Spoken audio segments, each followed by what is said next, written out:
हाँ हेलो बच्चों, अपन यहाँ पे जनरल साइंस पढ़ेंगे। इस जनरल साइंस के अंदर अपन फिजिक्स, केमिस्ट्री और बायोलॉजी इन तीनों को कवर करेंगे। इसमें अपन थ्योरी, इसके कुछ क्वेश्चंस और इसके सारे कॉन्सेप्ट क्लियर करेंगे।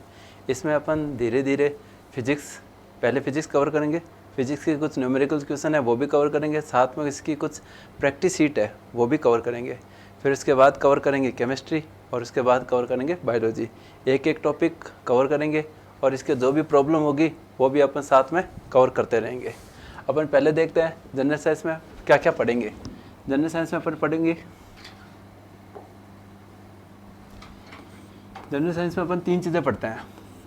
पहला तो फिजिक्स, केमिस्ट्री और बायोलॉजी।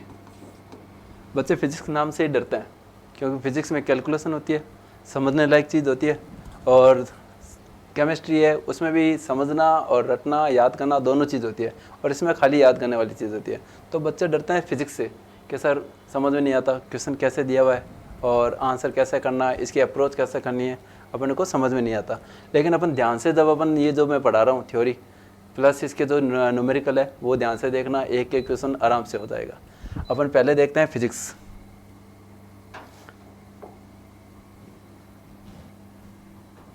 नेक्स्ट बोर्ड ये कर दूँ।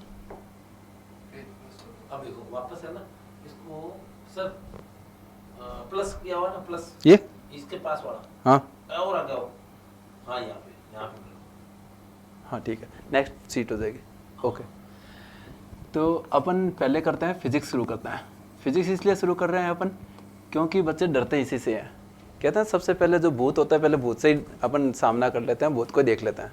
उसके बाद जो थ्योरी होती है वो तो हर कोई बच्चा थोड़ा सा याद करके देख के समझ जाएगा। अपन देखते हैं फिजिक्स। फिजिक्स में अपन फर्स्ट चैप्टर लेंगे लाइट वाला। लाइट, प्रकाश कहते हैं।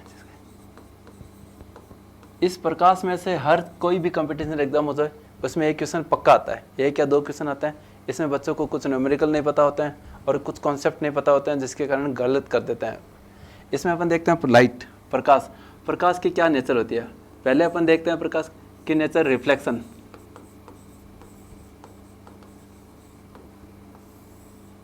रिफ्लेक्शन हिंदी में कहते हैं परावर्तन। परावर्तन नाम से पता चल रहा है परावर्तित होएगी कोई भी किरण। कोई भी प्रकाश की किरण है किसी पृष्ठ पे आपतित होती है और उसके बाद जब परावर्तित हो जाती है तो इसको कहता है परावर्तन। लेकिन अपने को इसमें थोड़ा सा चीज़ ध्यान से क्या देखनी है कि जैसे ये देखो, ये पृष्ठ लिया, इसमें कोई आपतित किरण ये रही और ये हो गई परावर्तित, इसको कहता है परावर्तन। लेकिन इसमें एक काल्पनिक पृष्ठ लिया जाता है, इस काल्पनिक पृष्ठ से जो भी कोण बनता है इसको आपतन, ये इसको कहता है आपतन, आपतित किरण, इसको कहता है आपतित किरण। और ये आपतित किरण मुख्य अक्ष से या काल्पनिक अक्ष से जो कोण बनाता है उसको कहता है आई, आपतन कोण।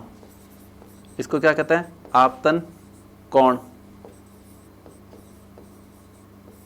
अब ये जो कौन सी किरण है, परावर्तित किरण। परावर्तित किरण, परावर्तित किरण इस मुख्य अक्ष से जो कोण बनाते हैं उसको कहता है परावर्तन कोण आर। परावर्तन कोण आर, ये परावर्तन कोण आर। नॉर्मली क्वेश्चन पूछा जाता है परावर्तन में, प्रकाश के परावर्तन में आपतन कोण आई और परावर्तन कोण आर में क्या संबंध होता है। इसमें एक संबंध, एक याद रखने वाली बात यह है कि आपतन कोण आई और परावर्तन कोण आर हमेशा रहता है बराबर, ये याद रखना होता है। कई बार ऐसा कह देता है greater than I, less than R, ये ऐसे क्वेश्चन आता है। तो यहाँ पे आपतन कोण परावर्तन कोण के हमेशा बराबर होता है। ये है परावर्तन का मेन चीज। अब बात आती है परावर्तन जब भी होगा, आपतित किरण आपतित होके परावर्तित होगी, इसमें कौन सा बनाएगा, आपतन कोण। यहाँ पे जो परावर्तित किरण है जो मुख्य अक्ष से कौन सा कोण बनाता है, परावर्तन कोण बनाता है। और ये कोण, आपतन कोण और परावर्तन कोण हमेशा होता है बराबर। इसके लिए एक रूल आता है, स्नेल का नियम। स्नेल का नियम ये स्नेल कौन है? साइंटिस्ट है, वैज्ञानिक है। इसने एक नियम दिया था कि sine I upon sine I sine R, sine I upon sine R is equal to constant. ये रहेगा कांस्टेंट। ये अपन 10th में क्या है कि ट्रिग्नोमेट्री पढ़ी थी, इसमें आपतन कोण आई कुछ अलग वैल्यू होगी, आपतन कोण आर की कुछ अलग वैल्यू होगी, साइन की वैल्यू इसमें जब पुट करते हैं, साइन 30 की वैल्यू, साइन 45 की वैल्यू और साइन 60 की वैल्यू, ऐसे वैल्यू जब पुट करेंगे इन दोनों का जो रेशियो होगा वो कांस्टेंट होगा। ये रूल किसने दिया था? स्नेल ने दिया था। तो कई बार क्वेश्चन आता है स्नेल का नियम किससे संबंधित है? ये संबंधित है परावर्तन से। स्नेल का नियम कहता क्या है? स्नेल का नियम कहता है sine I upon sine R is equal to constant. अब ये दिया किसने? स्नेल ने। नेक्स्ट ले लें, ठीक है। परावर्तन, अपन ने परावर्तन में मेन मोटे मोटे चीज पढ़ ली, आपतन कोण आई और परावर्तन कोण आर हमेशा रहता है बराबर। इसमें एक अपन ने एक चीज पढ़ ली, स्नेल का नियम।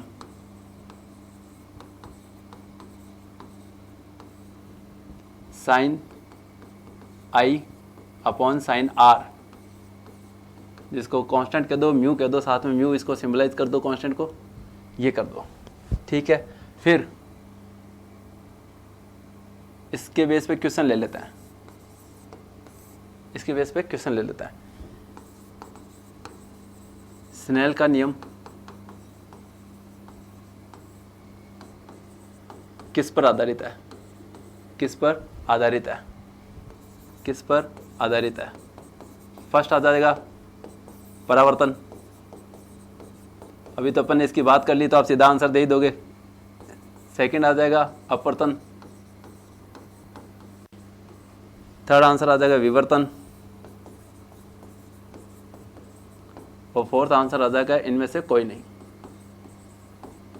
जब ये चैप्टर पढ़ा हुआ नहीं होता, ये चीज़ें पढ़ी भी नहीं होती, इसमें भी बच्चे कंफ्यूज हो जाते हैं।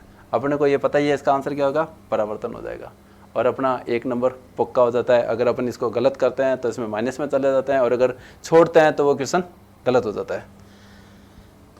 ये तो रही परावर्तन की बात। परावर्तन में क्या हुआ, कोई भी आपतित किरण थी, परावर्तित हुई, परावर्तित होकर निकल गई, और इसमें एक आपतन कोण बना और एक परावर्तन कोण बना, और ये आपतन कोण और परावर्तन कोण बराबर थे। उसके बाद आती है अपवर्तन की बात।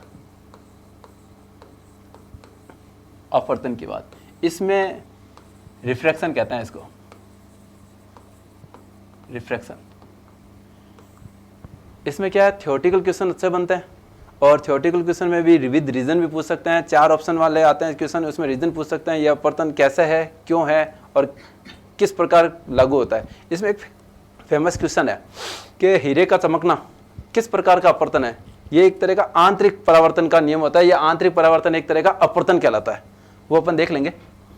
अब देखते हैं अपवर्तन क्या होता है। अपवर्तन, ये थोड़ा सा ध्यान से देखना। अपवर्तन के लिए क्या क्या चाहिए, 2 माध्यम की आवश्यकता होती है। एक तो 2 माध्यम होंगे, 2 माध्यम की आवश्यकता होती है। 2 माध्यम कौन कौन से होंगे? एक तो होता है सघन माध्यम, बी कौन सा माध्यम होगा, विरल माध्यम। इंग्लिश में कहते हैं कि उसको डेंस मीडियम कह दो, इसको रेयर मीडियम कह दो। कोई भी जब किसी ऑब्जेक्ट से प्रकाश की किरण निकलेगी तो वो डेंस मीडियम में जाएगी, डेंस मीडियम से होके रेयर मीडियम जाएगी, तो यहाँ पे मीडियम हो जाता है चेंज। इस मीडियम चेंज होने के कारण क्या होता है, रिफ्रैक्शन होगा। अब ये रिफ्रैक्शन कैसे होता है, क्यों होता है, वो देखते हैं। ये अपवर्तन, इन 2 माध्यम में जब प्रकाश की किरण अलग अलग माध्यम, एक माध्यम से दूसरे माध्यम में जाएगी तो रिफ्रैक्शन शो करेगी, और ये रिफ्रैक्शन कैसा शो करती है वो देखते हैं। अपवर्तन, अपवर्तन 2 प्रकार से शो करेगा। अपवर्तन 2 प्रकार से प्रदर्शित करता है। अपवर्तन 2 प्रकार से प्रदर्शित करता है। कैसे करता है देखो, पहले बात की अपवर्तन के लिए क्या चाहिए, दो माध्यम की आवश्यकता होती है। कौन से माध्यम की आवश्यकता है, एक तो होती है सघन माध्यम, एक होता है विरल माध्यम। सघन माध्यम को डेंस मीडियम भी कह सकते हैं, विरल माध्यम को रेयर मीडियम भी कह सकते हैं। अब इस डेंस और रेयर मीडियम में, सघन और विरल माध्यम में किस प्रकार से अपवर्तन हो सकता है वो देखते हैं। अपवर्तन दो प्रकार से हो सकता है, या तो प्रकाश की किरण सघन माध्यम से विरल माध्यम की तरफ जाएगी, या प्रकाश की किरण विरल माध्यम से सघन माध्यम की तरफ जाएगी। और उससे क्या क्या होगा वो देखिए। एक तरह का अपनों को अगर ढंग से पता चल गया तो अपन कोई सा भी इसका बेस पे क्वेश्चन कर सकते हैं। देखो ध्यान से, पहला इसमें देखते हैं अपवर्तन। इसमें देख लेते हैं, जब प्रकाश की किरण सघन से विरल माध्यम में जाए, विरल माध्यम में जाती है, देखो क्या होता है। ध्यान से सुनना है, ध्यान से देखना है, अपने आप ही क्वेश्चन हो जाएंगे और समझ में भी आ जाएगा। ये ले लेते हैं अपन कोई ऑब्जेक्ट, इसमें सघन से विरल में जाए, चलो सघन से विरल में ले लेते हैं। इसके बेस पर एक क्वेश्चन है, अगर कोई ऑब्जेक्ट या सिक्का ले लो, किसी बकेट में बाल्टी में पड़ा है, वो उसके पेंदे में पड़ा है, अपन जब नीचे देखते हैं तो ऐसा लगता है सिक्का थोड़ा ऊपर उठा हुआ है। रियल में वो सिक्का ऊपर उठा हुआ नहीं होता, अपने को प्रतीत होता है। और ये किसके कारण प्रतीत होता है, अपवर्तन के कारण प्रतीत हो रहा है। क्यों हो रहा है वो देखिए। यहाँ पे मान लेते हैं एक सिक्का है, इसको कह दो कॉइन कह दो, सिक्का कह दो, ठीक है। अब ये अपने को ऊपर उठा हुआ दिखाई देगा। कैसे दिखाई देगा, कोई भी ऑब्जेक्ट होगा, अपने को वो ऑब्जेक्ट क्यों दिखाई दे रहा है, क्योंकि उस ऑब्जेक्ट से लाइट आ रही है। ऐसा नहीं है कि अपनी आंखों से लाइट जा रही है, हमेशा ऑब्जेक्ट से लाइट आती है तो अपने को कोई भी चीज़ दिखाई देती है। देखो भाई साहब, ये ले लो पानी, क्योंकि वो सिक्का पानी में गिर गया था। एक और एग्जाम्पल बताऊंगा जिसमें एक लकड़ी होगी, वो पानी में होगी और इसकी टिप है जो कि अपने को मुड़ी भी दिखाई देगी, तो ऐसा लगेगा पानी के अंदर लकड़ी मुड़ी भी है, लेकिन बाहर निकालेंगे वो लकड़ी तो सीधी होती है। फिर डालेंगे अंदर तो ऐसा लगता है लकड़ी तो मुड़ी भी है। वो भी सब अपवर्तन के कारण होता है। कैसे हो रहा है देखो, ये अपन यहाँ पे अपनी देखो ये कहाँ खी रही, ठीक है। अब देखो यहाँ से देखो प्रकाश की किरण गई। अब ये अपन देख सकते हैं कि यहाँ है पानी, पानी और एक हवा। पानी में देखे पार्टिकल पास पास में होता है, पास पास में होता है तो इसको कौन सा मीडियम कह देते हैं, सघन माध्यम, ठीक है। और इसको क्या कह देते हैं, विरल माध्यम। अब जब ये माध्यम एक दूसरे को चेंज करते हैं तो इसके बीच में अब क्या एक काल्पनिक पृष्ठ खींच देते हैं, काल्पनिक पृष्ठ खींच देते हैं। इसको नॉर्मल एक्सिस कह सकते हो हिंदी में तो, इंग्लिश में तो, और हिंदी में कह सकते हो आपतित पृष्ठ। इसमें थोड़ा सा कलर चेंज कर लेते हैं। अब देखो नॉर्मली ये प्रकाश की किरण ऐसे जानी चाहिए थी, लेकिन अपवर्तन है भाई साहब यहाँ पे तो सघन से विरल माध्यम में जा रही है। सघन से विरल माध्यम में जा रही है तो क्या होगा, जब प्रकाश की किरण सघन माध्यम से विरल माध्यम में जाती है तो प्रकाश की किरण इस आपतित पृष्ठ से दूर चली जाती है। प्रकाश की किरण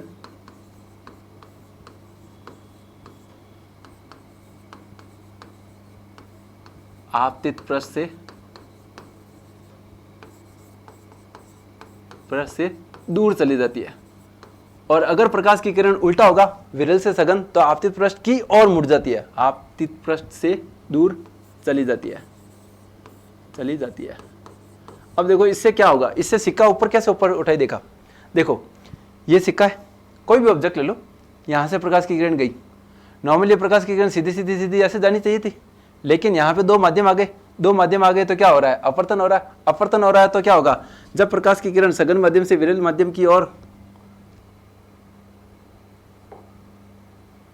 सघन माध्यम से विरल माध्यम की ओर जाएगी तो प्रकाश की किरण आपतित पृष्ठ से दूर चली जाएगी, ऐसे चली जाएगी।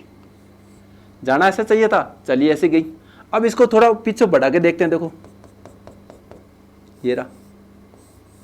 अब सिक्का तो यहाँ है, प्रतीत यहाँ हो रहा है, इसलिए कहते हैं पानी के अंदर सिक्का पृष्ठ से थोड़ा ऊपर प्रतीत होता है, ऊपर दिखाई देता है। किस कारण दिखाई देता है, अपवर्तन के कारण दिखाई देता है। क्वेश्चन ये आता है कि सिक्का या कोई भी ऑब्जेक्ट पानी के अंदर तल में है और अपने जब देखते हैं तो ऐसा लगता है वो सिक्का थोड़ा सा ऊपर उठा हुआ है, या ऐसा लगता है तल भी ऊपर उठा हुआ है। वो क्यों दिखाई देता है, अपवर्तन के कारण दिखाई देता है। फिर आता है इसका रीजन क्या है। इसका रीजन यह होता है, जब प्रकाश की किरण सघन माध्यम से विरल माध्यम की ओर जाती है तो प्रकाश की किरण आपतित पृष्ठ से दूर चली जाती है, आपतित पृष्ठ से दूर चली जाती है। अब कई बच्चे कहते हैं सर हम तो भूल जाएंगे, कब सघन से विरल में जा रही है, विरल से सघन में जा रही है, कभी प्रकाश की किरण मुड़ रही है, कभी इधर मुड़ रही है, ये कैसे करें, थोड़ा ये ध्यान देखते हैं।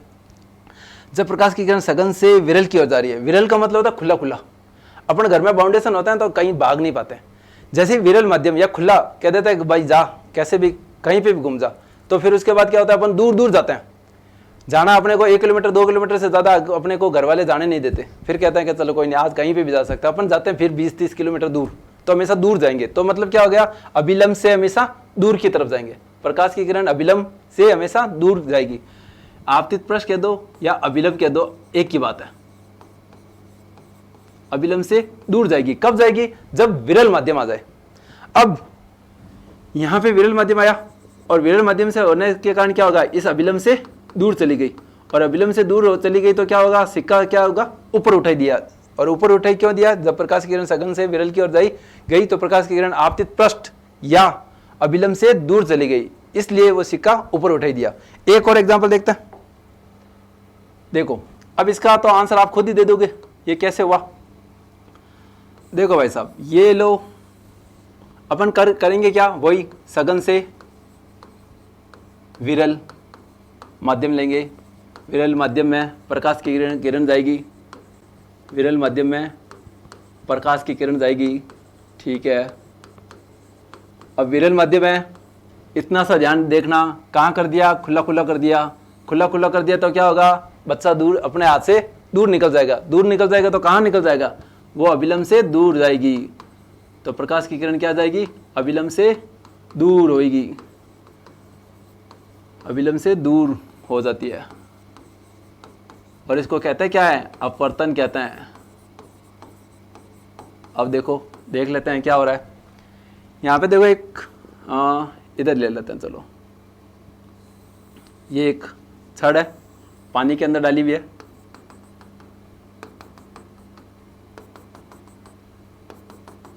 ऐसे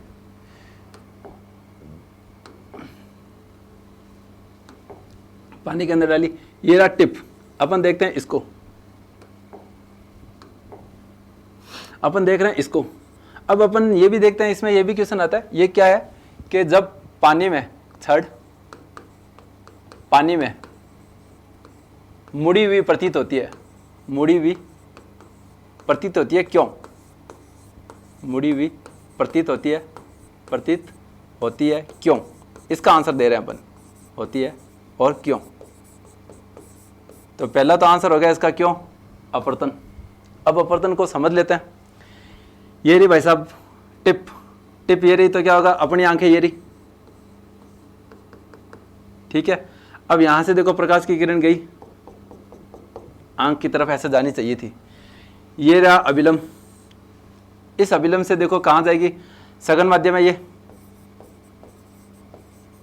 प्रकाश की किरण कहां गई, विरल माध्यम में, विरल माध्यम में, तो होगा क्या, अभिलंब से दूर जाएगी, अभिलंब से दूर जाएगी तो यहां प्रतीत होगी, तो देखो ये शायद फील यहां होगा, ये छड़ क्या होगा, ऐसे प्रतीत होगी, सीधी छड़ ऐसी थी, छड़ क्या पानी के अंदर ऐसी थी, इसकी टिप देखा तो इसमें क्या हुआ, जानी ऐसे चाहिए थी, लेकिन ये ऐसे चली गई, रियल में चली कैसे गई, ऐसे चली गई,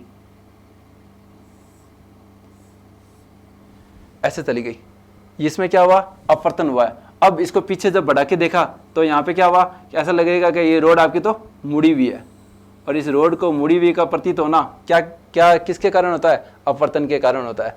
अब इस अपवर्तन के कारण होता है। अब यहाँ पे देखें कि कोई भी ऑब्जेक्ट था, सीधा यहाँ था, जाना इधर चाहिए थी किरण, चली इधर गई, किस कारण चली गई, अपवर्तन के कारण चली गई। क्यों चली गई, क्योंकि विरल मध्य में गया, विरल मध्य में गया तो यहाँ चली गई। इसको जब पीछे बढ़ा के देखते हैं तो लगता है ऑब्जेक्ट तो यहाँ था, लेकिन रियल में तो यहाँ था, लेकिन ये अपने को फील होता है यहाँ था, फील होता है तो ऐसे क्या लगेगा, रोड तो टेढ़ी हो गई, मुड़ी हुई हो गई, और मुड़ी हुई प्रतीत होती है, और किस कारण प्रतीत होती है, अपवर्तन के कारण प्रतीत होती है। ये दो क्वेश्चन है जो कि बहुत फेमस क्वेश्चन है, पूछा जाता है। अब इसमें भी कुछ अपवर्तन में कुछ कोण के बारे में बात कर लेते हैं। देखो अपवर्तन, अपवर्तन अपने देख लिया, देखो दो माध्यम होंगे, एक तो ले लिया सघन माध्यम और एक ले लिया विरल माध्यम। ये देखो प्रकाश की किरण जा रही है, ये ले लिया अभिलंब, काल्पनिक पृष्ठ होती है अभिलंब, अभिलंब। ये आपतित किरण, आपतित किरण। जब आपतित किरण किसी सघन और विरल माध्यम को डिवाइड करने वाले पृष्ठ से जब गुजरती है तो वो अभिलंब से कौन सा कोण बनाएगी? आई, जिसको कहता है आपतन कोण। इसको क्या कहता है? आपतन कोण। अब सघन से विरल जा रही है, जाना तो ऐसे चाहिए था, लेकिन इस अभिलंब से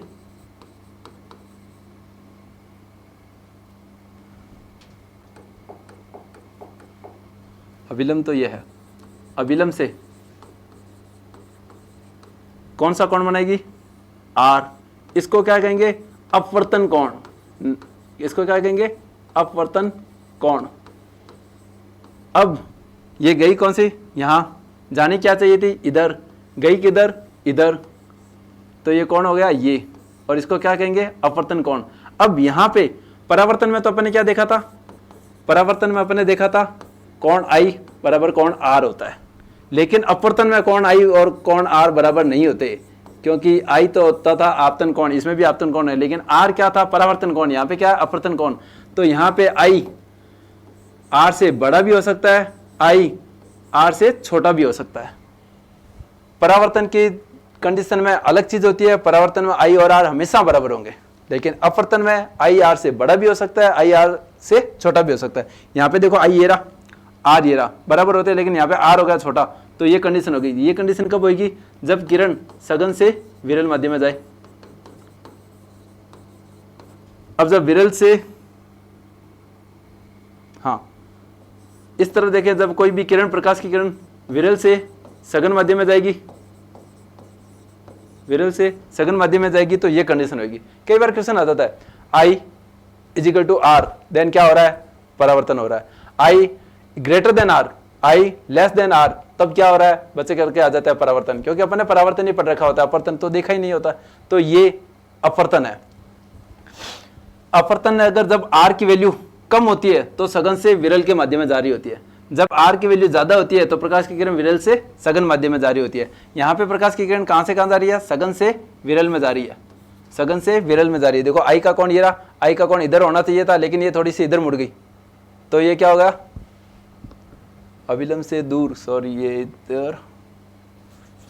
इधर जानी चाहिए थी यार, ये बड़ा होता है, ये बड़ा होता है, ये छोटा होता है। मैंने कहा ये तो पॉसिबल ही नहीं है ना। हाँ, सघन से विरल माध्यम जाएगी तो आर बड़ा होगा, विरल से सघन में जाएगी तो आर छोटा होगा। ये आई इतना ही होना चाहिए था, लेकिन आर बड़ा हो गया, और बड़ा हो गया तो अपवर्तन हो जाएगा, और यहाँ पे कौन सा हो गया? सघन से विरल में जा रही है। अब अपन नेक्स्ट देखते हैं, विरल से सघन में जब प्रकाश की किरण विरल से सघन माध्यम में जाए, सघन माध्यम में जाए, तो क्या होगा? अपवर्तन होगा। पहली बात तो ये। फिर बात आती है आई और आर में क्या रिलेशन होगा? आर की वैल्यू कम होएगी। कैसे होती है वो देख लेते हैं। यहाँ पे क्या है? विरल। विरल क्या? पार्टिकल रहेंगे दूर दूर। यहाँ क्या रहेगा? सघन। ये भी ठीक है। माध्यम को अलग करने वाली पृष्ठ ये रही। अब एक अभिलंब काल्पनिक पृष्ठ इधर डाल देते हैं। जब प्रकाश की किरण गई यहाँ से क्रॉस होती हुई इधर, तो इस अभिलंब से कौन बनाती है? आई। अब ये बात अपने को पता करनी है कि जब प्रकाश की किरण विरल से सघन में जा रही है, विरल में जा रही थी तो खुला खुला हो गया, खुला खुला हो गया तो अभिलंब से दूर चली गई। अब यहाँ सघन, सघन मतलब पाबंदी आ गई, अपने को रोक लिया तो अपन सिंक्रोनाइज हो जाएंगे, सिंक्रोनाइज हो जाएंगे तो घर के अंदर ही चले जाएंगे, घर की ओर जाएंगे, मतलब यहाँ पे क्या होगा? जानी तो चाहिए थी ऐसे, लेकिन जाएगा क्या? इस अभिलंब की ओर, यहाँ हो जाएगी। तो आई का कोण बड़ा, आर का कोण छोटा। अगर आई बड़ा आर छोटा, आई बड़ा आर छोटा, तो प्रकाश की किरण कहाँ जा रही है? विरल से सघन। और कौन सा प्रोसेस हो रहा है? अपवर्तन हो रहा है। ये होता है जब प्रकाश की किरण विरल से सघन की तरफ जाती है। आई की वैल्यू आर से बड़ी होगी, और इसमें हो क्या रहा है? अपवर्तन हो रहा है। अब एक और अपन एग्जाम्पल देख लेते हैं। कि अपन मान लेते हैं कोई आग है, आग की तरफ अपन इस तरफ खड़े और अपने आग के उस तरफ कोई दोस्त खड़ा है। जब अपन होली मंगलाते हैं होली, तो उस वक्त देखते हैं कि ध्यान से देखते हैं तो ऐसा लगता है कि आग की दूसरी तरफ चीजें ऐसे हिलती हुई प्रतीत हो रही है। ये हिलती हुई प्रतीत क्यों होती है? वो भी एक अपवर्तनीय है। उसका एग्जाम्पल और देख लेते हैं, एक अपवर्तन का लास्ट एग्जाम्पल देख लेते हैं। मान लेते हैं ये यहाँ पे देखो आग जल रही है, ठीक है, आग जल रही है तो यहाँ के पास पास की वायु क्या हो गई? गर्म हो गई, और गर्म होने के कारण क्या हो गई? ऊपर उठ गई, वायु यहाँ पे कम हो गई। तो ये कौन सा माध्यम हो गया? विरल माध्यम हो गया। विरल माध्यम क्यों जल रही है, क्यों हो गया माध्यम? क्योंकि यहाँ पे आग जल रही है। आग जलने के कारण हवा क्या हो गई? गर्म। हवा क्या हो गई? गर्म। और गर्म हवा क्या करती है? हमेशा ऊपर उठती है। ऊपर उठती है तो गर्म हवा तो ऊपर चली गई। यहाँ पे हवा की मात्रा या सघनता हो गई कम। लेकिन आप तो खड़े हो यहाँ सघन, आपका दोस्त इस माध्यम में खड़ा है सघन, सघन माध्यम में। अब देखो ऐसे कर देते हैं। अब देखो वो दोस्त आपको हिलता हुआ कैसे प्रतीत हो रहा है? ये पोर्शन है।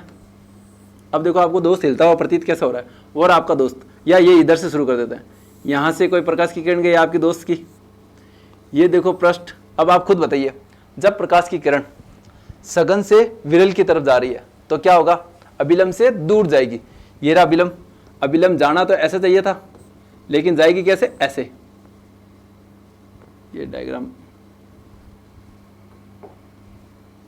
जाएगी ऐसे, ठीक है, जानी चाहिए थी ऐसे, लेकिन थोड़ी सी अभिलंब से दूर चली गई। अब देखो यहां पे ये कौन सा माध्यम? विरल। ये कौन सा माध्यम? विरल। और विरल से कहां जाएगी? सघन। सघन में जाएगी तो जानी तो ऐसे चाहिए थी, लेकिन जाएगा क्या कि और मुड़ जाएगी ऐसे। आपका दोस्त ये रहा, यहां से सघन से विरल में जा रही है, अपवर्तन हो रहा है, अभिलंब से दूर चली गई, इधर गई, यहां से विरल से सघन में जा रहा है, अभिलंब की ओर मुड़ गई।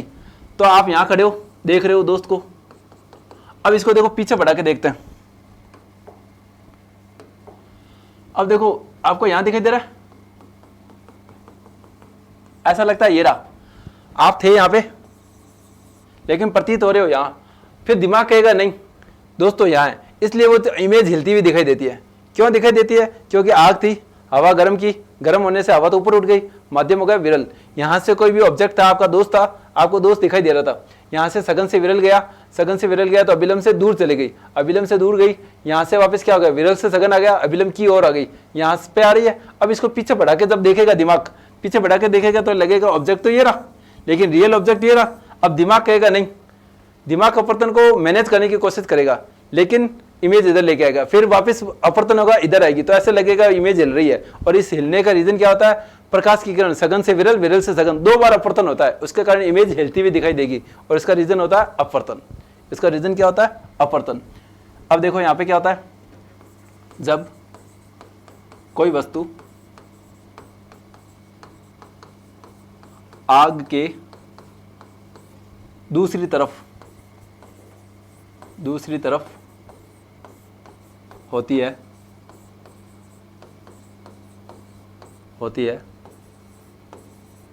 तो वह अपवर्तन के कारण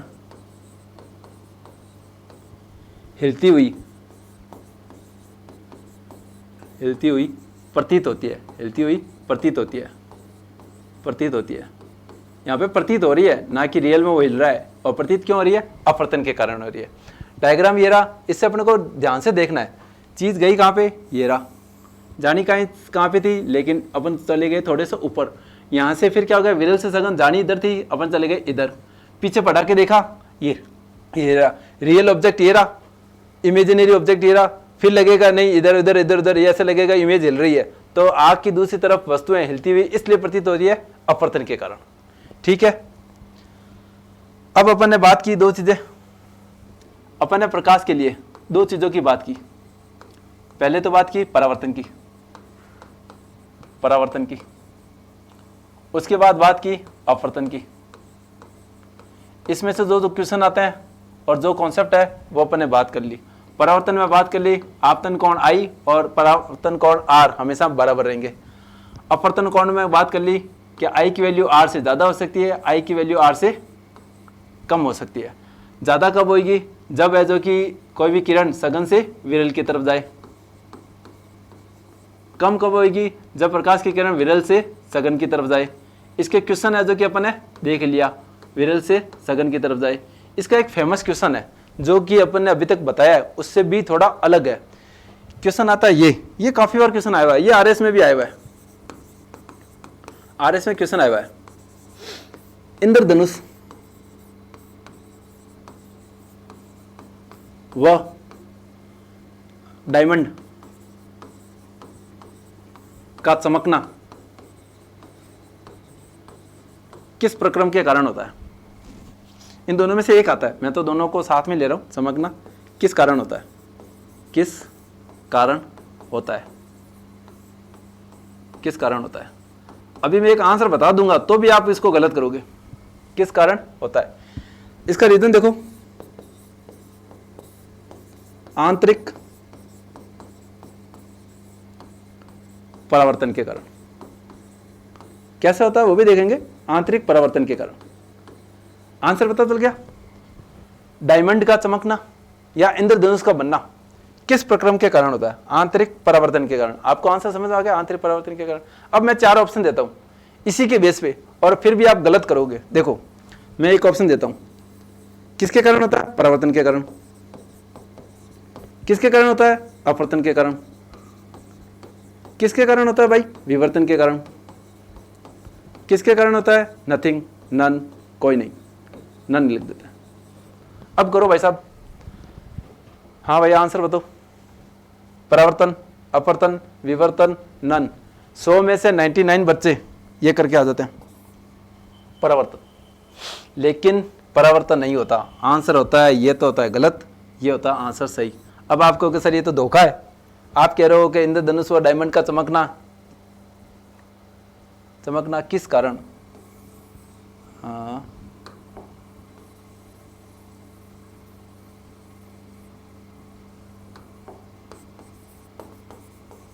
किस कारण होता है? और आपने अभी आंसर दिया सर आंतरिक परावर्तन के कारण। सर हमें तो यहाँ पे परावर्तन दिखाई दे रहा है, परावर्तन दिखाई दे रहा है और आंसर परावर्तन नहीं है, ये क्या लेके आए? लेकिन होता है अपवर्तन के कारण। क्यों? क्योंकि आंतरिक परावर्तन एक स्पेशल कंडीशन में, आंतरिक परावर्तन एक स्पेशल कंडीशन में अपवर्तन के समान होता है। अपवर्तन के समान होता है क्योंकि अपवर्तन की एक स्पेशल कंडीशन होती है कि वो परावर्तन की तरह प्रतीत होती है, लेकिन रियल में आंसर क्या होगा? अपवर्तन। कैसे होता है वो देखो ध्यान से,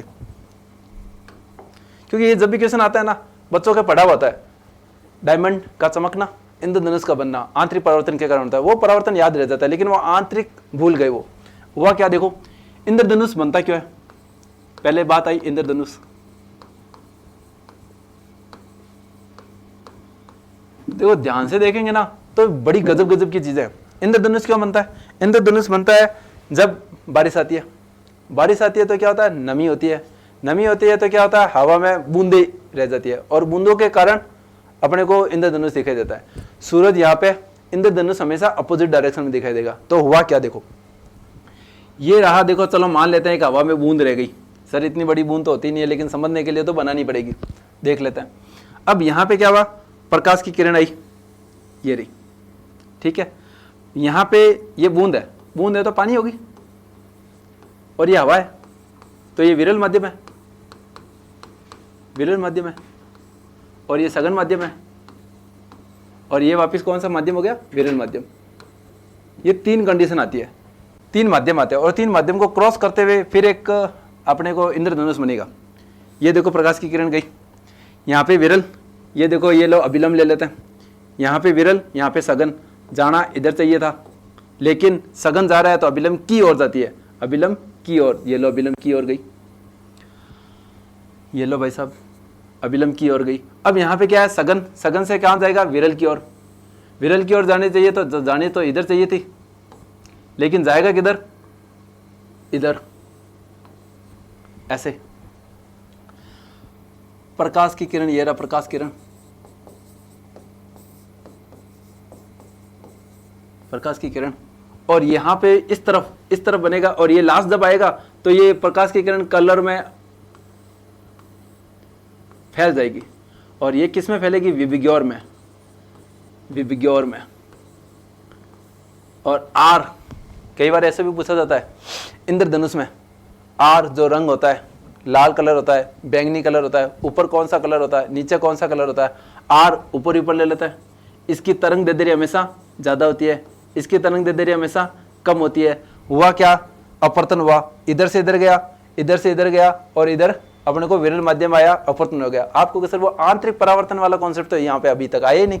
वो देखो हुआ क्या, देखो यहाँ पे अपन ले लेते हैं सघन से, ये यहाँ से लेके यहाँ तक में होता है वो आंतरिक परावर्तन। कैसे, ये प्रकाश की किरण गई सघन माध्यम में, देखो भाई ध्यान से देखना, क्योंकि इसमें तो बच्चे कंफ्यूज होते हैं।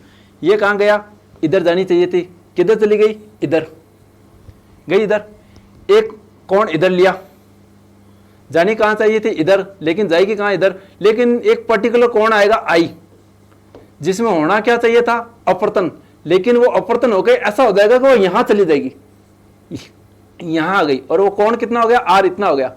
लेकिन इसमें हुआ क्या, देखो रियल में देखो कोण आई इधर, कोई किरण ऐसे जानी किधर चाहिए थी, इधर चाहिए थी, लेकिन अपवर्तन के कारण किधर मुड़ गई, इस माध्यम में आ गई। लग क्या रहा है, परावर्तन।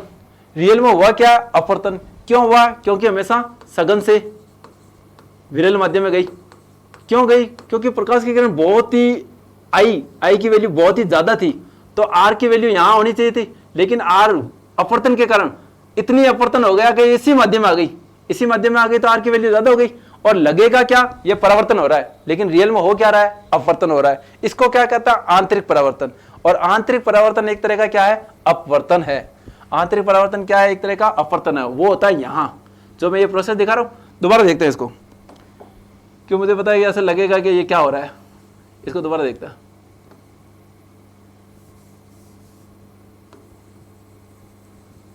क्योंकि बच्चों को ये चीज समझ नहीं आती है कि सर कहां परावर्तन कर रहे हो, कहां अपवर्तन कर रहे हो, क्या परावर्तन कर रहे हो और बोल अपवर्तन कर रहे हो, ये क्यों हो रहा है। देखो ये है, ये देखो ऐसी, ये रहा, ये रहा सघन माध्यम, ये रहा विरल माध्यम। ध्यान से देखना। अब दोबारा देखो, यहां से जाती सीधी चली जाती, अपन ले रहे प्रकाश की किरण यहां ऐसा, ठीक है। कलर चेंज कर देता हूं, क्या पता थोड़ा दिखाई दे दे। अब देखो जानी चाहिए थी इधर, लेकिन अपवर्तन के कारण आ गई इस माध्यम में। जानी किधर चाहिए थी, इधर, इधर जा रही थी सघन माध्यम से विरल माध्यम में, लेकिन अपवर्तन होने के कारण माध्यम ही चेंज कर दिया इसने। लेकिन हुआ क्या, अपवर्तन। लेकिन प्रतीत क्या हो रहा है, ये तो परावर्तन की तरह प्रतीत हो रहा है, लेकिन रियल में हुआ क्या है, अपवर्तन। तो ये कोण कौन सा बन गया, अपवर्तन कोण आर। ये कौन सा कोण बन गया, आपतन कोण आई। और ये हो कौन सा क्या रहा है, अपवर्तन। कहते क्या है इसको, आंतरिक परावर्तन। रीजन किस चीज का है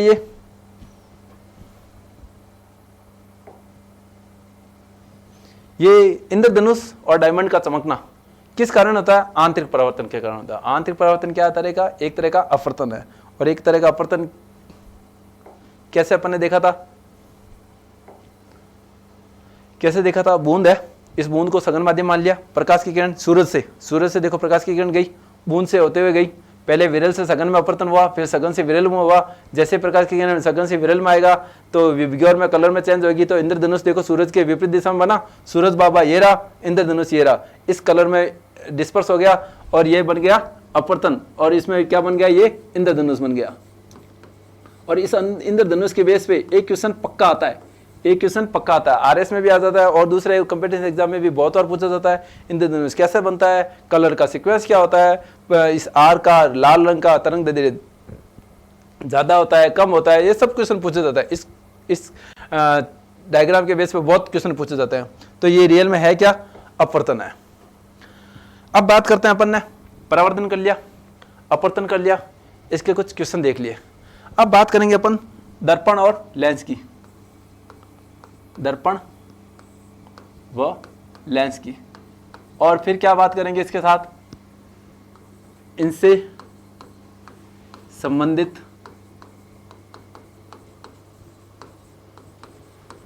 आंखों के रोग,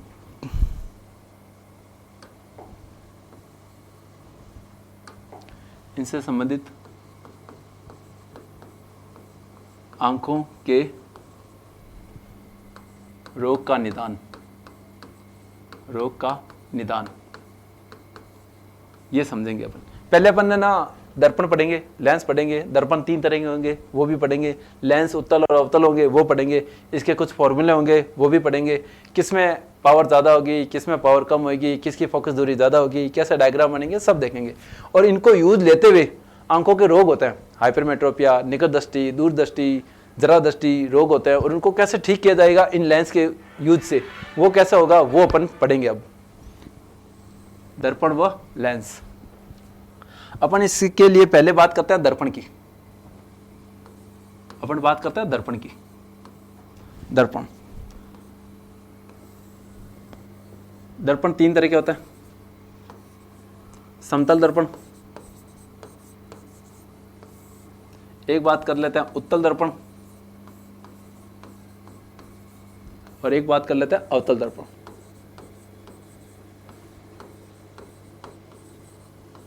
अवतल दर्पण, समतल दर्पण प्लेन होगा, इन दोनों को गोलीय दर्पण भी कहते हैं। ये दोनों मिलके गोलीय दर्पण भी होते हैं। कहते हैं गोलीय दर्पण कौन कौन से होते हैं? उत्तल और अवतल दर्पण गोलीय दर्पण कहलाता है। ये क्या है? गोलीय दर्पण। और ये क्या है? समतल दर्पण। इस समतल दर्पण के बेस पर एक क्वेश्चन फेमस है जो कि बार बार पूछा जाता है कि अगर आपको कोई भी ऑब्जेक्ट की पूरी इमेज लेनी है तो समतल दर्पण की लेंथ कितनी होनी चाहिए? अगर आपका कोई ऑब्जेक्ट L है, उसकी अगर आपको पूरी इमेज लेनी है तो आपको मिनिमम कितने लेंथ का इमेज या दर्पण चाहिए? तो ये समतल दर्पण है। आपका ऑब्जेक्ट है L लेंथ का, L लंबाई का कोई भी ऑब्जेक्ट ले लो, वस्तु ले लो, उसके लिए समतल दर्पण की कितनी लंबाई लेनी पड़ेगी? तो वो हमेशा याद रखना L/2 मिनिमम लंबाई है जो कि L/2 लेनी होगी, जिसमें पूरा प्रतिबिंब दिखाई दे देगा। L/2 लंबाई का दर्पण चाहिए होता है, जिससे क्या होगा, उस वस्तु की पूरी लंबाई आपको देख सकते हो। काफ़ी फेमस क्वेश्चन है, पूछा भी जाता है, बार बार पूछा जाता है। ये समतल दर्पण में होता है। समतल दर्पण में क्या होगा, इसके बारे में बात करेंगे अपन। समतल दर्पण में ये फेमस क्वेश्चन एक ही है। ये देखो, ये समतल दर्पण है, और ये जो अपन अपनी इमेज देखते हैं, बाल बनाते हैं, अपन जो भी तैयार होते हैं वो समतल दर्पण में यूज लेते हैं। इसमें हुआ क्या, अपनी इमेज है, ये मान लेते हैं ऐसे है, अपन यहाँ है, ठीक है, ऐसे। इस तरफ से देखें तो ये आपका लेफ्ट है, ये आपका राइट है। जब अपन यहाँ पे समतल दर्पण है, अपन यहाँ ऐसे खड़े हैं, इस तरफ अगर आपकी इमेज बनेगी तो आपका जो लेफ्ट होगा वो क्या बन जाएगा, आपका राइट बन जाएगा। इसकी इमेज ये रही, और राइट क्या बन जाएगा, लेफ्ट बन जाएगा। लेफ्ट राइट बन जाता है, राइट लेफ्ट बन जाता है। इसमें कई बार है ना छोटे क्वेश्चन ये भी दे देते हैं, छोटे छोटे कोई भी एग्जाम होते हैं उसमें ये भी पूछ लिया जाता है कि बी है, बी की इमेज कैसे बनेगी, ऐसे बनेगी। तो ये तो नॉर्मल क्वेश्चन है, छोटे छोटे क्वेश्चन पूछे जाते हैं, ऐसे पूछे जाता है। और समतल दर्पण का एक मैंने बता दिया कि कोई भी एक L लंबाई का कोई भी ऑब्जेक्ट है, वस्तु है, उसकी अगर आपको पूरी इमेज चाहिए तो मिनिमम कितनी लंबाई का अगर आपको समतल दर्पण चाहिएगा तो L/2 लेंथ का दर्पण वो चाहिए होता है। अब बात करता है, ये समतल दर्पण की बात हो गई। फिर बात करता है गोलीय दर्पण। गोलीय दर्पण, ये थोड़ा सा ध्यान से देखना है अपने को, क्योंकि गोलीय दर्पण 2 तरह के होते हैं, उत्तल और अवतल। इसमें से क्वेश्चन पूछे जाते हैं। समतल दर्पण का तो एक क्वेश्चन नहीं होता है, बार बार यही पूछा जाता है। अब गोलीय दर्पण, गोलीय दर्पण भी देखो 2 तरह के होते हैं, उत्तल दर्पण और ये हो गया अवतल दर्पण। देखो, उत्तल, जहां पे भी उत्तल वर्ड आए ना तो मतलब बताओ चीज उभरी हुई है, ठीक है, और अवतल मतलब खड्डा है। इससे अपने को याद रहेगा कि और ये लेंस में भी यही कॉन्सेप्ट काम करेगा और दर्पण में भी यही कॉन्सेप्ट काम करेगा। उत्तल होता है ये उभरा हुआ पोर्शन, अवतल होगा ये खड्डे वाला पोर्शन, अवतल दर्पण कहेंगे इसको। अब मान लेते हैं अपन, जैसे ये ले लेते हैं, ये कोई भी कांच है, दर्पण है। अब इसमें क्या हो, अंदर से अपन ने क्या कर दी, पॉलिश कर दी, किसी कलर कर दिया, रंग कर दिया, अंदर से तो पॉलिश कर दी। ये पॉलिश, ये बाहर वाला पोर्शन क्या रहेगा, कांच वाला पोर्शन रहेगा, नॉर्मली कांच है। कांच में इस तरफ वाले पोर्शन पर आपने पॉलिश कर दी और इस तरफ वाला पोर्शन कांच वाला पोर्शन रह गया। इधर से अगर आप इमेज बनाओगे तो इमेज देखोगे दिखाई दे देगी। अगर आपने इस तरफ वाला पोर्शन भी अगर कलर नहीं किया तो आपको आर पार दिखाई देगा। हमेशा अगर आपको इमेज देखनी है तो आपको एक तरफ वाला पोर्शन पॉलिश करना पड़ेगा। यहाँ पे देखो इस वाले पोर्शन पर पॉलिश नहीं की क्योंकि ये उभरा हुआ पोर्शन है और उभरा हुआ पोर्शन को क्या कहता है, उत्तल दर्पण है, तो ये उत्तल दर्पण है। अगर अवतल दर्पण का डायग्राम बनाना है तो सेम ऐसे बना दो। अब इस तरफ वाले पे उत्तल दर्पण होता है, आप क्या करना है, इस तरफ वाला यूज लेना है अवतल दर्पण के लिए, तो आप इस तरफ वाला पॉलिश कर दो,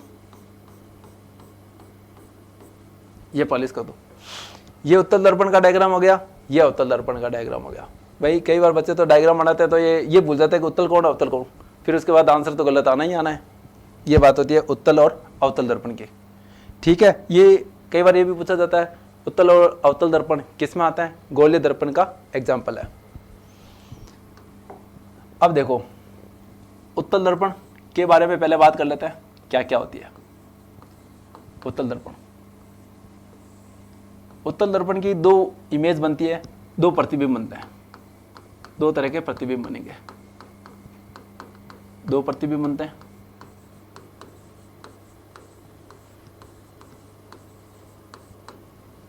ठीक है, कैसे बनते हैं, इमेज कैसे बनती है वो देख लेते हैं।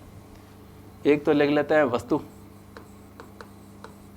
कहाँ पड़ी है, एक इधर देख लेते हैं प्रतिबिंब कहाँ बनेगा। ठीक है, वस्तु तो रख देते हैं अनंत पर और प्रतिबिंब कहाँ बनेगा अपने को खुद को पता चल जाएगा, याद करने की जरूरत ही नहीं है, यहाँ छोड़ देता।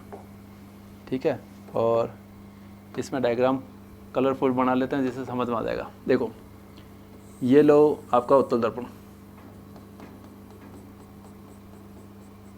ठीक है, और इसी उत्तल दर्पण ले लेना। उत्तल दर्पण को क्या कहता है। ठीक है, अब देखो उत्तल दर्पण का डायग्राम ले लेते हैं, उसके बाद इसके निकनेम और इसके पर्यायवाची वो भी देख लेंगे। मान लेते कोई भी वस्तु ली, ये रही। ठीक है, ये गई इधर। जब भी कोई भी वस्तु होगी उससे जो भी प्रकाश की किरण होगी वो मुख्य अक्ष के जब समांतर जाती है और मुख्य अक्ष के समांतर जाने के बाद ये किस पर काटेगी, एफ पर काटेगी, एफ पर काटेगी तो दर्पण। ठीक है, अब उसके बाद क्या करें कि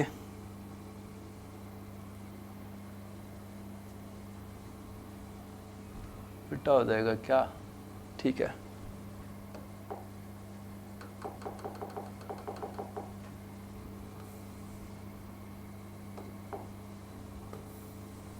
ऐसे ले लेता है, ये डायग्राम बना देता हूँ पहले।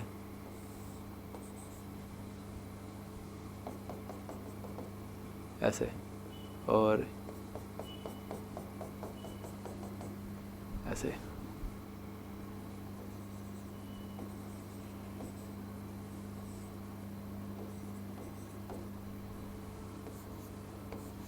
ऐसे देखो कोई भी उत्तल दर्पण है, कोई भी वस्तु है, मुख्य अक्ष के समांतर जा रही है। मुख्य अक्ष के समांतर जाने के बाद यहाँ पे ऐसे देखो डाइवर्ट हो गई। डाइवर्ट होने के बाद इसको जब पीछे बढ़ा के देखते हैं तो ये किस पे काटेगी, एफ पर काटेगी, एफ पर काटेगी।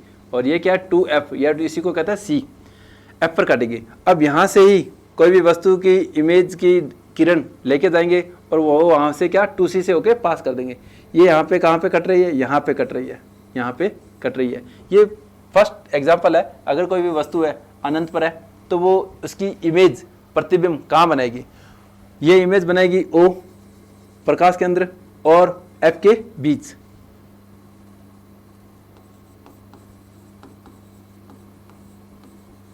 प्रकाश केंद्र व F के बीच इमेज बनाती है, बहुत ही छोटी बनाएगी, बहुत ही छोटी बनाएगी। ऐसा है। एक और एग्जांपल ले लेते हैं।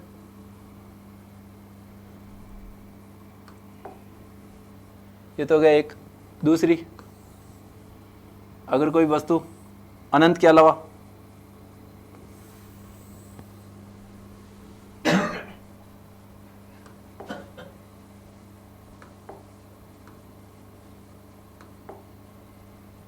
ये रहा, हाँ ये वस्तु हो गई, ठीक है, इसमें प्रकाश के अंदर एफ के बीच, ठीक है। ये जो कि थोड़ा सा इसमें चेंज करना पड़ेगा, ये वस्तु अनंत पर नहीं है, ये वस्तु है अनंत, अनंत वो प्रकाश केंद्र के बीच, प्रकाश केंद्र के बीच है, केंद्र के बीच। दो कंडीशन होती है, दो कंडीशन, एक पहले ले लो दूसरी बाद में ले लो बस, और ऐसे कोई दिक्कत नहीं है। कोई भी वस्तु देखो अनंत तो इधर, कोई भी वस्तु अनंत और प्रकाश के अंदर ओ के बीच में अगर कोई भी वस्तु रखी हुई है तो प्रतिबिंब कहाँ बनेगा, ओ और एफ के बीच बनेगा, प्रतिबिंब कहाँ बनेगा, ओ और एफ के बीच बनेगा। दूसरी कंडीशन ले लेते हैं,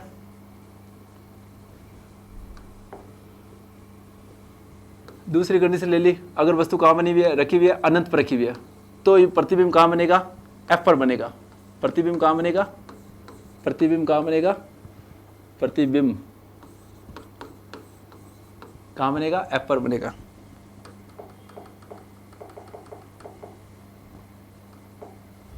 प्रतिबिंब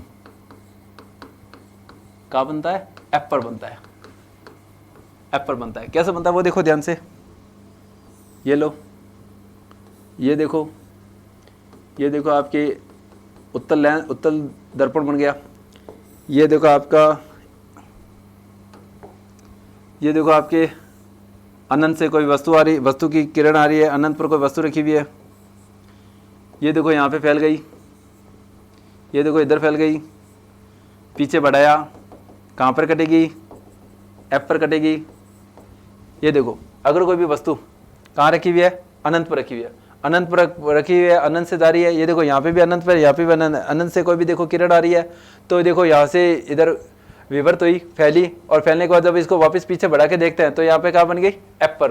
तो अगर कोई भी वस्तु अनंत पर रखी हुई है, कोई भी वस्तु कहाँ रखी हुई है, अनंत पर, तो प्रतिबिंब कहाँ बनेगा, एफ पर बनेगा। प्रतिबिंब कहाँ पर बनेगा, एफ पर बनेगा। इसका मतलब हुआ क्या, इसका मतलब ये हुआ अगर आप उत्तल दर्पण ले रहे हो, उत्तल दर्पण ले रहे हो तो हुआ क्या, उत्तल दर्पण लोगे तो वस्तु क्या बनेगी, प्रतिबिंब क्या बनेगा, छोटा बनेगा, प्रतिबिंब छोटा बनेगा, और छोटा बनेगा। अब ये कहाँ यूज आता है, उत्तल दर्पण कहाँ यूज आता है। कई बार क्वेश्चन आता है कि गाड़ी के साइड मिरर कहते हैं, साइड मिरर हो गए, साइड मिरर कहते हैं जिसको, गाड़ी का साइड मिरर किससे बना होता है, गाड़ी का साइड मिरर बना होता है उत्तल दर्पण से। किससे, उत्तल दर्पण से। इसीलिए तो कोई भी गाड़ी है, बड़ा सा ट्रक है, पीछे होता है, अपन साइड मिरर से देख लेते हैं कि वो देखो छोटा, अपने को कांच में दिखाई दे देता है, देखो इतना वो छोटा सा ट्रक है जो कि पीछे से आ रहा है।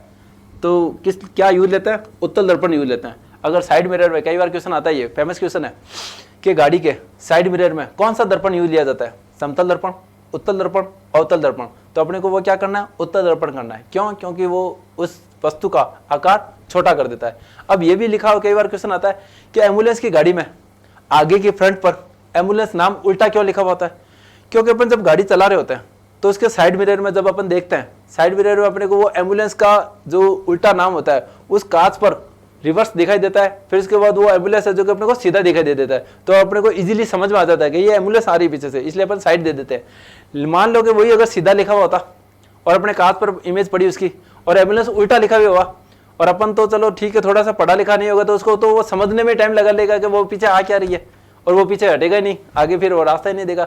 इसलिए एम्बुलेंस का नाम उल्टा लिखा होता है। आपके कांच या मिरर पर जो उत्तल दर्पण है उसकी इमेज हो गई उल्टी, उल्टी होने के बाद क्या होगा कि वो आपको सीधा दिखाई देगा एम्बुलेंस, और फिर आपको पता चल जाएगा पीछे से एम्बुलेंस आ रही है।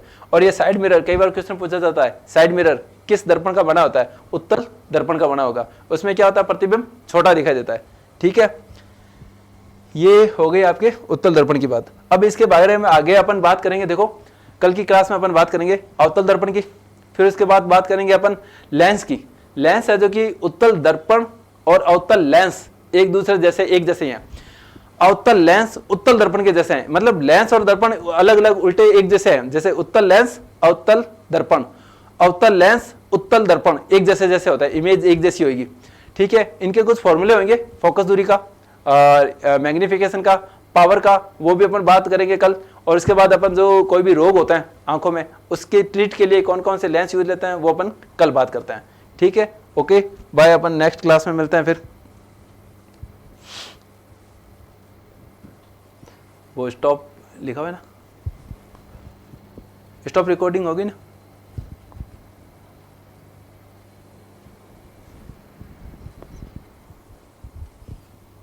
ये यहाँ पे क्लिक कर दो, यहाँ पे ऊपर ऊपर नीचे, यहाँ क्लिक